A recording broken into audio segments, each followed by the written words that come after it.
Et on va tout de suite accueillir la tête de liste des écologistes, Marie Toussaint.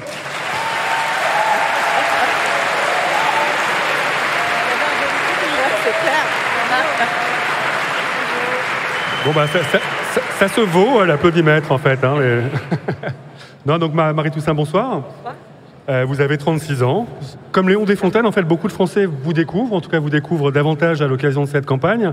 Et comme Manon Aubry, vous êtes issu de la société civile, puisque vous avez cofondé l'association Notre Affaire à tous, à l'origine de la campagne L'Affaire du siècle, notamment. J'allais dire que dans cette campagne, vous avez forcément un peu la pression, puisque la dernière fois, il y a 5 ans, la liste de Yannick Jadot sur laquelle vous avez été élu avait atteint 13,4% des suffrages, donc c'était considéré comme un gros score, ça avait marqué les esprits. Pour l'instant, ça semble plus complexe, mais ça semble plus complexe d'une manière générale de parler écologie dans la période d'écolo-bashing assez largement partagée entre, j'allais dire, les macronistes et l'extrême droite, pour dire les choses un peu grossièrement. Pas facile d'exister, en même temps, on le disait juste avant, vous faites partie de ceux qui mettent des propositions, qui mettent des propositions sur la table, puisque vous avez publié un programme. Ça paraît étonnant, mais ce n'est pas le cas de toutes les formations politiques.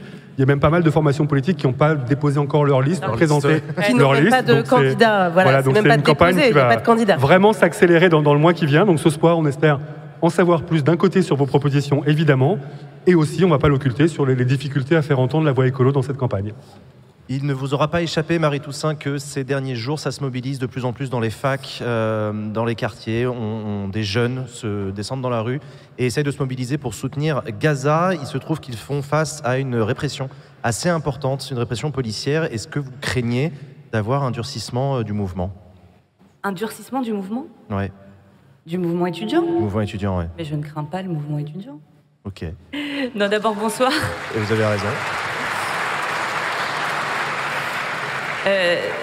D'abord, bonsoir à toutes et tous. Je vois que vous êtes nombreuses et nombreux dans le public. Bonsoir à vous aussi. Merci de votre invitation. Je constate qu'ici, on met les hommes d'un côté, les femmes de l'autre. Du coup, on met les candidates au milieu. Ça permet d'équilibrer un peu. Non, on ne va pas vous faire rentrer dans la cuisine interne, mais ça, c'est pas décidé comme ça. Et c'est une question qu'on s'est posée. On s'est dit simplement que nous, on était là pour pas trop parler. La preuve, je fais le contraire, et que celles qui posaient les vraies questions étaient là-bas. Ouais. Bon, voilà, c'est QFD. Mais vous êtes en train de perdre du temps, là. Hein. Vous allez le regretter à la fin. Non, mais on a aujourd'hui une mobilisation importante de la jeunesse. On est ici à la Sorbonne et moi, je veux vous remercier. Je veux remercier toutes les étudiantes et les étudiants qui se lèvent, qui se mobilisent contre toutes les injustices et pour la paix. Et je pense qu'on en a absolument besoin aujourd'hui. On a absolument besoin de dire à la France et de dire à l'Europe qu'on a besoin d'entendre cette voix pour la paix, cette voix pour un cessez-le-feu permanent et durable entre Israël et la Palestine, évidemment pour la liberté, pour la libération des otages, et qu'on a besoin de cesser de faire des idioties du style acheter du gaz à Vladimir Poutine ou construire des gazoducs pour aller chercher du gaz dans les eaux disputées entre Israël et la Palestine et les ramener dans l'Union européenne. En fait, on a besoin de cette mobilisation étudiante pour la justice, pour la paix, et donc pour ça, je veux vraiment, vraiment, vraiment vous dire merci. C'est intéressant votre réponse pacifiste, parce que c'est dans la droite ligne de la tradition écologiste, ce pacifisme. Et pourtant, ces derniers temps, on vous a aussi entendu parler, cette fois-ci, du conflit ukrainien, où là, vous étiez favorable plutôt à des contingents armés de soldats européens en capacité de nous défendre. Et là, ça peut être un peu dissonant dans mon oreille quand j'entends ça de la bouche d'une écolo. Dans votre oreille. Alors, est-ce que je peux quand même reprendre sur la question de la répression des étudiants? Si vous voulez. Parce que moi, je trouve ça assez incroyable qu'on entende des personnalités politiques de droite demander à retirer des subventions à des universités. Bon, Valérie Pécresse, et je veux le dire aujourd'hui, la mobilisation étudiante ne peut pas être réprimée, ne doit pas être réprimée, et très honnêtement, si on commençait à laisser faire ça, à laisser la droite retirer des subventions aux universités quand les étudiants se mobilisaient, ça ferait longtemps qu'il n'y aurait plus de mobilisation étudiante en France. Il vous aura pas manqué que souvent, les mobilisations étudiantes sont plutôt progressistes, plutôt de gauche, et donc les personnalités politiques n'ont pas à réprimer, à faire taire les étudiants. Il faut vraiment foutre la paix aux étudiantes et aux étudiants, surtout quand ils se mobilisent pour des causes aussi justes que la paix entre Israël et la Palestine.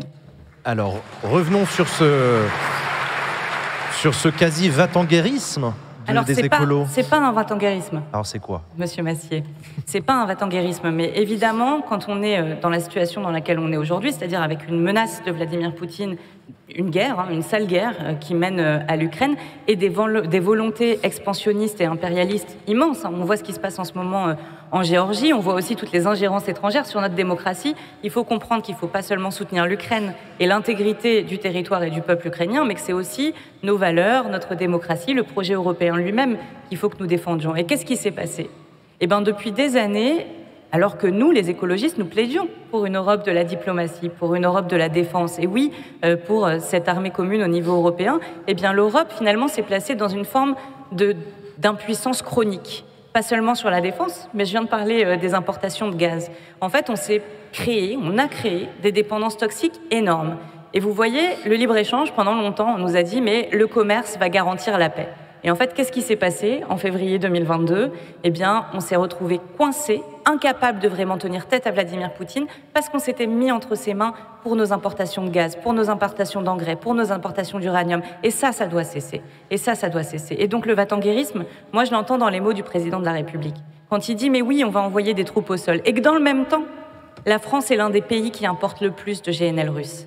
Vous savez, on a donné depuis le début de la guerre 2 fois plus d'argent à Vladimir Poutine pour acheter son gaz que nous n'avons donné d'argent à l'Ukraine pour assurer sa défense. Et ça continue. Et ça continue notamment du fait des contrats à long terme passés par Total Energy, qui a des activités climaticides et qui s'accapare toutes les richesses sur le dos de la planète et de la population, avec la Russie de Vladimir Poutine. Et donc ça doit cesser. Et c'est la première des choses à faire, c'est de cesser de taper Vladimir Poutine au porte-monnaie. Il faut arrêter d'alimenter sa sale guerre, et c'est l'une des manières de défendre la paix. Et puis oui, on veut une armée européenne, je le confirme.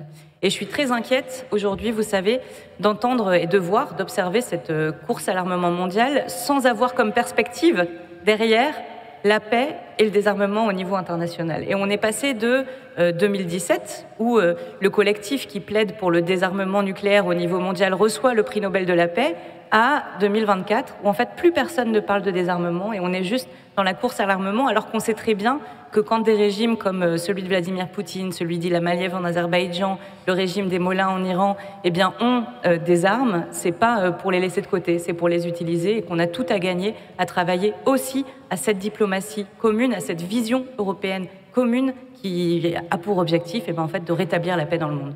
Juste une micro-question, parce que vous parliez de nucléaire militaire, une question sur le côté nucléaire civil.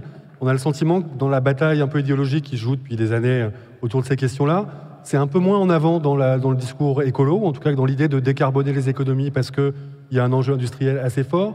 Vous en faites un peu moins sur le côté le nucléaire, nous c'est non. En tout cas dans la campagne de Yannick Jadot, telle qu'on avait pu l'entendre, pas forcément aux avant-postes. Donc je voulais savoir, vous, comment vous vous positionnez là-dessus, même si évidemment on est un peu plus dans le national que dans l'européen. C'est ça, c'est ce que j'allais dire. Ouais, mais aujourd'hui, le nucléaire, il est là en France. Un certain nombre d'autres États européens dans lesquels il n'est pas là. Si on veut se fixer de tenir les objectifs de l'accord de Paris, on a besoin de réduire nos émissions de façon considérable dans les années à venir et d'atteindre la neutralité climatique, non pas en 2050, comme ce que raconte et ce qu'a décidé la majorité politique européenne sans se donner les moyens d'y parvenir, mais d'ici 2040. D'ici 2040. Ça veut dire quoi ? Ça veut dire que dans les délais qu'on a, c'est-à-dire 15 ans c'est rien. Eh bien, la seule manière dont on peut se débarrasser des énergies fossiles, c'est à travers les énergies renouvelables. Et ça demande beaucoup de volonté politique.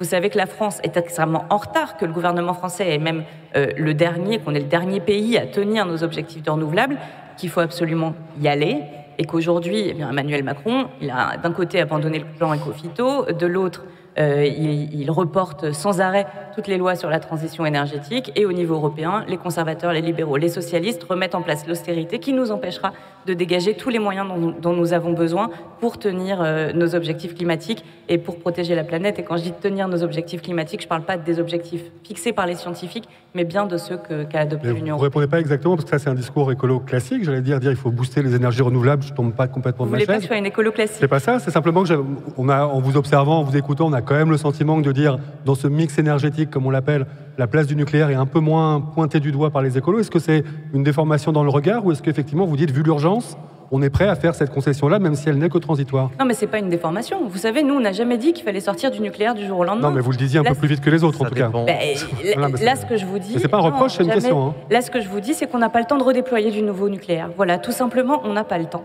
Et donc, il faut aller vers les énergies renouvelables, c'est tout. Ok, question de Nora. Alors Marie Toussaint, vous le savez, les classes populaires et notamment les habitants de quartiers populaires sont les premiers écolos. Ce sont des gens qui ne polluent guère parce qu'ils ne prennent pas l'avion, pour beaucoup. Ils n'ont pas forcément de véhicule. Ils consomment plutôt peu, car en général, il y a un problème de pouvoir d'achat. Ce sont aussi les premiers à subir les pollutions, les problématiques de mobilité, la malbouffe, les passoires thermiques, des logements passoires thermiques. Cette liste, évidemment, n'est pas exhaustive. Alors vous avez, comme un signal, accueilli le militant marseillais Amine Kessassi, qui est natif de Frévalon, une cité marseillaise où il y a perdu d'ailleurs son frère.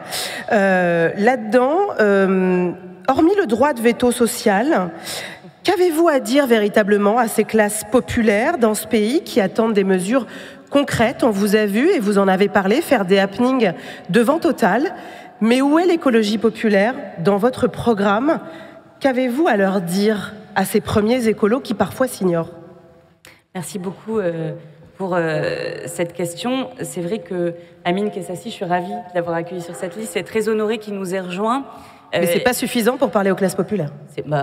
On est d'accord, mais si on avait la baguette magique, ça se saurait. J'ai moi-même grandi dans des quartiers, puisque je viens de la cité des Aubiers à Bordeaux, qui est l'une des cités des quartiers nord. Et je dois dire que c'est ça qui a forgé mon engagement écologique. Pas pour les raisons que vous indiquiez, mais parce que quand j'ai regardé, à un moment, j'étais jeune, très jeune, mais je regardais la télé, il y avait une planète, et je me suis dit, en fait, on n'aura jamais la justice si on ne réalise pas que nous n'avons qu'une seule planète et qu'en fait, il faut partager les ressources qui sont sur cette planète. Et donc, c'est ça qui a forgé mon engagement, et c'est aussi ça que je veux porter dans cette campagne. Et donc, je veux porter plusieurs choses. Effectivement, le droit de veto social. Peut-être vous me permettez de l'expliquer pour que tout le monde comprenne bien. Aujourd'hui, on a des politiques qui sont menées, qui sont des politiques libérales, productivistes, qui créent des inégalités de façon structurelle tout en détruisant la planète. Et en fait, on ne peut pas se contenter de mettre des pansements de temps à autre, de renflouer un peu les banques alimentaires quand on a des queues qui s'allongent, notamment en ce moment, en particulier pour les étudiantes et les étudiants. Quand on a près de 900 millions de personnes qui sont sans abri en Europe, un travailleur sur 10 qui est pauvre, on ne peut pas se contenter de pansements. Il faut changer les choses de manière structurelle. Et donc ce que je propose, c'est effectivement la mise en place d'un droit de veto social qui ferait en sorte que toutes les lois qui sont adoptées subissent une étude d'impact social et que si elles portent atteinte aux conditions d'existence des 10% les plus pauvres, eh bien, soit on se retienne de les adopter, soit on les change en profondeur. Alors, vous comprendrez que, par exemple, si je prends une amie qui m'est chère, qui vit en quartier populaire, là, peut-être qu'elle n'a même pas compris où vous vouliez l'emmener. Ouais. De manière très concrète, est-ce qu'il n'y a pas un problème de sémantique chez les Verts? Est-ce que vous êtes véritablement capable de poser des mesures concrètes pour ces habitants, de telle sorte, en fait, à véritablement leur parler? Comment se fait-il que vous ne soyez pas capable d'engager ces premiers écolos avec vous? D'abord, il y en a quand même quelques-uns avec nous, donc je ne peux pas vous laisser dire ça. Mais on a beaucoup d'élus, en particulier au niveau local, issus des classes populaires. Mais je vais vous donner 2 autres propositions pour les élections européennes, comme ça on va voir si ça vous répond ou pas.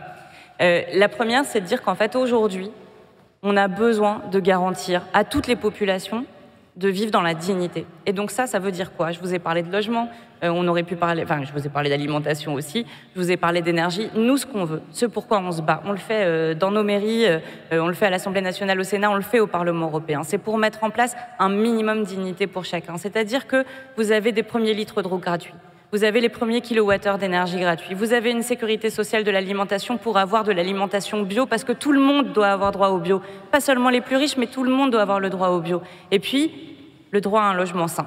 Le droit à un logement sain, parce que le droit au logement, ça ne suffit pas. Il y a des logements qui sont insalubres et en fait, on a besoin d'investir suffisamment pour garantir à toutes et à tous d'avoir un logement sain. Et comme ça, c'est pas seulement un revenu minimum que vous avez, mais c'est de faire en sorte que plus personne ne puisse subir l'humiliation, les atteintes à la santé mentale, la charge mentale que représente le fait de se poser les questions tous les matins, de savoir comment est-ce qu'on va finir nos fins de mois.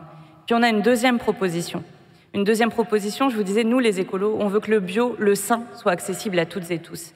Et cette deuxième proposition, c'est de baisser le prix sur les produits qui sont bons pour vous. Ça, c'est la TVA verte, c'est ça? C'est la TVA verte. Mais quand je dis TVA verte, on croit que c'est une nouvelle taxe qu'on veut ajouter. Parce que quand on parle de la gauche ou des écologistes, on dit « Ah, ils veulent toujours des nouvelles taxes ». Ben là, c'est l'inverse. C'est exactement l'inverse. C'est-à-dire que le budget mensuel moyen pour des couches, les bas de gamme, c'est 45-50 €. Eh ben, ces couches-là, il y a des produits toxiques dedans, vous les mettez sur les fesses de vos bébés. Moi, je crois que toutes les mamans, et je crois beaucoup au pouvoir des mamans, je crois que toutes les mamans, elles doivent pouvoir payer le même prix pour avoir des couches qui sont sans produits toxiques, qui sont faits en Europe, où il n'y ait pas de glyphosate et de saloperies à mettre sur les fesses des bébés. Et c'est pareil dans tous les domaines, en fait. On a besoin de changer la vie. On peut agir en même temps sur la fin du mois et sur la fin du monde. C'est pas ce que font les politiques actuellement, mais c'est vraiment ce qu'on peut faire. Et donc, c'est clairement dans cette direction qu'on veut aller. Charlotte. Sur les classes populaires, toujours, qu'est-ce que vous leur dites à eux qui ont été les premières victimes des délocalisations, y compris intra-européennes, notamment en 2004 après le dernier élargissement? Qu'est-ce que vous leur dites au sujet de l'intégration de l'Ukraine? Au sujet de l'intégration de l'Ukraine? Ouais. D'accord. Est-ce que je pensais que ça allait porter sur la bifurcation écologique, du coup? Non. Ça a été dramatique en France. Et je dis bien, ça vous fait rire, mais je vais y revenir quand même. En France, il y a une politique qui a été dramatique parce que dans d'autres pays, on n'a pas subi ces délocalisations massives. On n'a pas laissé tomber les salariés de la sidérurgie ou du textile comme on l'a fait ici. Et on n'a pas non plus laissé tomber les riveraines et les riverains. Du côté de Métal Europe, par exemple, il y a eu tellement de pollution qu'en fait, le foncier des maisons est dévalorisé. Et donc, des gens qui ont investi toute leur vie pour acheter leur maison, aujourd'hui, ils voient leur maison dégradée, coûter de moins en moins cher parce que Métal Europe n'a pas nettoyé derrière eux quand ils sont passés. Et donc, on a cet élargissement à l'Ukraine. Je vais parler de ça et répondre à la question avant de parler de transition écologique. La perspective d'entrée de l'Ukraine dans l'Union européenne, elle est quand même lointaine. Il y a des changements majeurs à faire, et en Ukraine, il faut quand même le dire, et au sein de l'Union européenne. Alors, il y a ce fameux débat approfondissement, élargissement, peut-être qu'on en reparlera. Mais dans tous les cas, l'Union européenne, je viens de le dire, ça doit être une union qui protège. Ça doit être une union qui protège les populations, qui protège les salariés. Et donc, je reviens sur la bifurcation écologique parce que finalement, c'est le même mécanisme. On va peut-être y revenir ensemble, justement, avec le chiffre, parce que ça portait là-dessus. Donc, 20% des textes du Green Deal ne sont pas adoptés aujourd'hui, et notamment le texte sur la réduction des pesticides. Est-ce que vous... Donc, c'est le règlement sur leur utilisation durable qui visait à réduire de moitié leur utilisation dans l'Union européenne, et donc, pour l'instant, jeté à la poubelle, et il risque de ne pas en ressortir vu la prochaine configuration du Parlement européen. Donc, qu'est-ce que vous proposez pour sortir de cette impasse? Justement, ça passe sans doute par la bifurcation écologique. Et est-ce que vous voulez un deuxième pacte? Est-ce que vous êtes d'accord avec un deuxième pacte vert qui soit plus orienté vers l'industrie, comme Léon Desfontaines nous en parlait tout à l'heure et comme d'autres le proposent dans la campagne? Comment vous vous positionnez par rapport à ça, ou est-ce que c'est pas le bon instrument, ce Green Deal? Ok, donc je vais essayer de répondre aux deux questions dans une même réponse, et ça va le faire. Je fais 4 minutes, allez. Honnêtement, on ne peut pas ne pas faire face au dérèglement climatique, à l'extinction de la biodiversité et aux produits toxiques partout. Moi, je suis bordelaise. Chez moi, il y a des inondations, il y a la montée des eaux, il y a les feux de forêt, il y a les 44 degrés à l'hôpital dans les services pédiatriques l'été. Donc en fait, on ne peut pas continuer comme ça. On ne peut pas. Il faut absolument changer. Mais effectivement, le pacte vert, il ne faut pas le faire comme ça a été fait pendant cette mandature-là. Il faut le faire vraiment. Ça veut dire, transformer l'économie. Et oui, et du coup, je vais répondre aux deux questions. Oui, on a besoin d'investir. C'est pour ça, je reviens sur l'austérité. C'est pour ça que le retour à l'austérité, aujourd'hui, il est inacceptable et irresponsable. Ça porte pas seulement atteinte à la cohésion sociale, à la justice, aux inégalités, mais aussi à notre capacité de garantir la transition écologique. Ça veut dire qu'il faut sortir du libre-échange et mettre en place un protectionnisme vert qui protégera les salariés. Charlotte, ça fait une partie de la réponse, qui protégera les salariés de la concurrence qui vient de l'autre bout du monde. Ça veut dire aussi qu'il faut utiliser la commande publique avec un Buy Green et European Act. Mais ça veut dire aussi qu'on doit protéger les travailleurs et les travailleuses européens. Voilà. Et ça n'a pas du tout été fait. On s'est battus comme des fous. On a arraché une directive sur le salaire minimum au niveau européen. Alors, c'est adapté à chaque pays. Il faut qu'on continue. Il faut qu'on aille vers une convergence vers le haut de ces salaires. Et ça, on peut le faire. Nous, on veut un pacte pour l'emploi qui garantisse aussi une assurance chômage, formation à chaque salarié dans la bifurcation écologique. Parce qu'il ne faut pas se raconter d'histoire. Il y a des secteurs, par exemple, dans les énergies fossiles, qui vont s'arrêter, qui vont se fermer, dans les polluants éternels. Bah, si on arrête, il va peut-être y avoir des emplois en moins. Eh ben, il faut que tout le monde soit protégé et puisse soit avoir des revenus, soit une formation, soit au mieux les deux. Et ce pacte pour l'emploi, on en a absolument besoin, parce que sans cela, on ne peut pas y arriver. Et ça veut dire aussi du dialogue social. Parce qu'on ne peut pas faire la transition écologique et sociale avec un pouvoir qui se défie du peuple. Ça, c'est pas possible. Mais comment vous financez tout ça?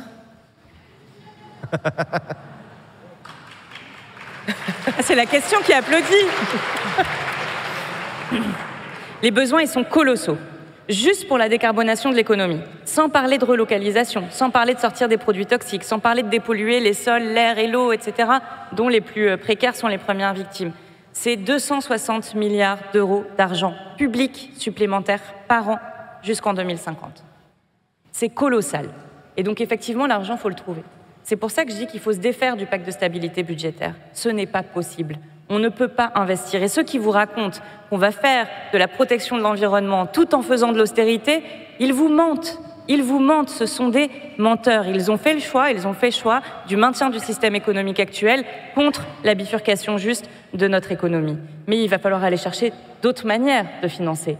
Et donc nous, on propose aussi un emprunt européen. On l'a fait pendant la crise sanitaire. Donc on doit pouvoir le refaire encore. On a fait face à une crise planétaire, c'est vrai, qui était dramatique et qui a eu des conséquences sociales vraiment importantes, mais on fait aujourd'hui face à une crise existentielle qui est littéralement vitale pour l'humanité. Et donc on doit se mettre en mesure d'engager cet emprunt européen, c'est une urgence absolue. Et puis il y a d'autres moyens.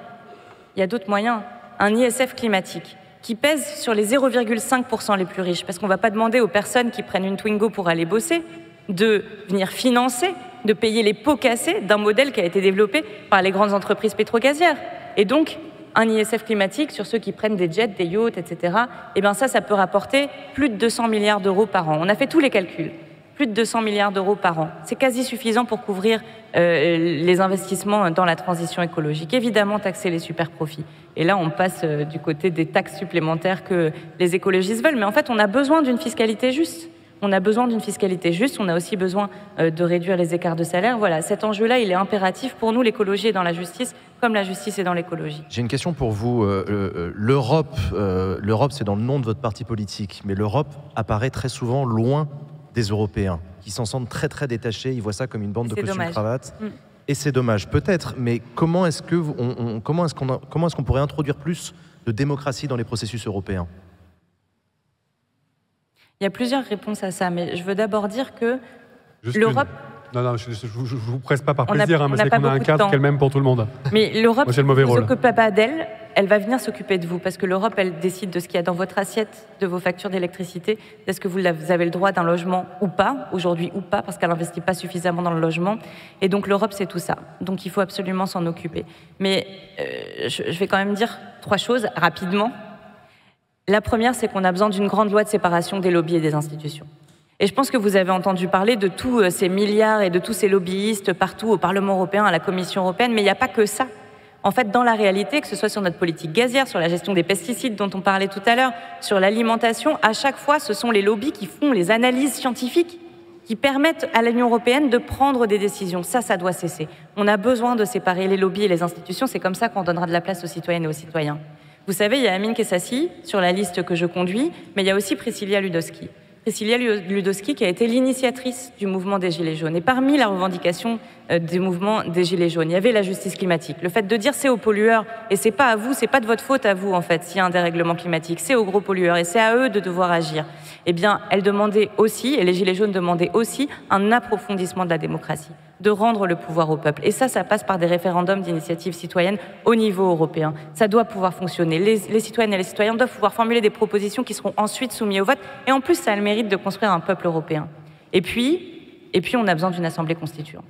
Parce que l'Europe, elle a été effectivement construite par des bureaucrates, même quand c'était des personnalités politiques, mais on a des traités auxquels personne ne comprend grand-chose en réalité, avec des phrases qui sont faites, moi je soupçonne parfois sciemment, de façon beaucoup trop compliquée pour être comprise par le commun des mortels et même par moi-même qui travaille sur la législation européenne tout en étant juriste.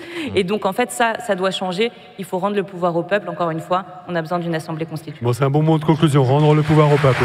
Merci beaucoup Marie Toussaint d'avoir accepté de venir au micro de l'Université Libé. Et c'est Thomas Legrand qui va prendre la suite pour son point d'étonnement. Qui va nous dire ce qu'il a étonné, cher Thomas. Est-ce que cette fois il a été étonné? Ça devient un suspense insoutenable. Oui, je ne vais pas faire le vieux blasé. Plus rien ne m'étonne, vous savez. Si. Non, mais... je me suis fait intérieurement le constat inverse qu'avec Léon Desfontaines, parce que je me suis demandé à quoi bon 2 listes entre la liste de Raphaël Glucksmann et la liste écolo, parce qu'il n'y a plus grand-chose qui les sépare. Et ça pourrait faire un gros score, toutes les deux réunies, ça pourrait doubler peut-être la liste. Là, on fait un peu de popole. Politique fiction. Politique. Voilà. Ou alors on Parce que anticipe l'après européenne. Qu'est-ce qui séparait les socialistes des écologistes et qui justifiait qu'il y ait deux listes? Déjà, les européennes, d'habitude, sont une bonne élection pour les écologistes, donc ils auront toujours envie d'y aller en leur nom, c'est normal.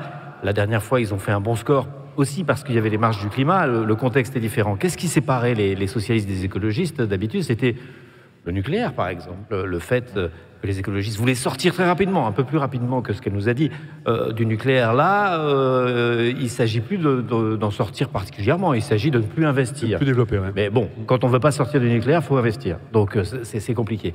Et puis, il y a la question primordiale pour la liste de Raphaël Glucksmann, on va l'entendre tout à l'heure, c'est la Russie et la guerre en Ukraine. Et là, on a bien entendu, au grand étonnement de gens qui pensaient que les écologistes étaient toujours des pacifistes, qu'ils sont sur la même ligne. Donc moi, je suis un peu étonné, et stratégiquement, c'est peut-être pas une bonne idée. On avait eu ce petit débat avec Jonathan, on est tous les deux éditorialistes à Libération, et puis on avait fait des éditos. Jonathan trouvait qu'il fallait faire une grande liste d'union de la gauche. Moi, je me disais, il faut mieux plusieurs listes pour... Bon, on avait un petit débat. Là, en tout cas, ces deux-là devraient être ensemble. Ça aurait été plus efficace pour la gauche, je pense, mais bon, ça nous a permis de l'entendre. Et il y a un chemin après les européennes. Voilà. Merci Thomas, à tout à l'heure. Merci Thomas Legrand.